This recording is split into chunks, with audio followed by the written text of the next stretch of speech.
Hello guys, आज चाहिँ म पोखरा जाँदैछु।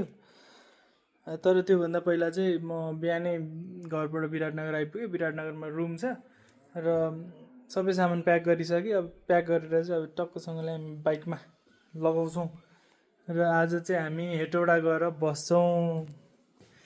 दुईवटा ब्याग स्याडल ब्यागमा रेडी, हाम्रो सबै थोक सामानहरू रेडी भइसकेको छ।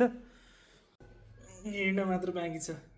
टाइम चाहिँ अहिले कति भयो भन्दाखेरि मेरो बिग्रेको यहीँ हेरौँ भन्दाखेरि 8:40 भइसकेको छ। समय कहिले पुग्नु हेटौडा, कति किलोमिटरको डिस्टेन्स छ त्यो पनि थाहा छैन।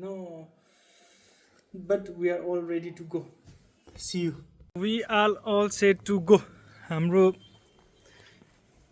चाहिँ सबै रेडी भइसक्यो। This is our new KTM adventure 250।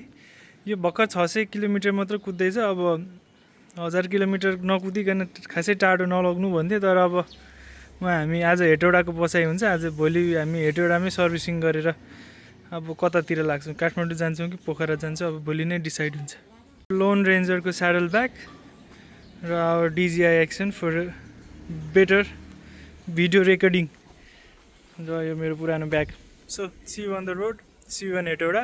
यदि चाहिँ हामी भिडियो बनाउँदै जान्छौँ, यदि राम्रो ठाउँ देख्यौँ भने, नत्र प्रायः त हामीले देखिरहेकै ठाउँ हुन्छ। See you guys.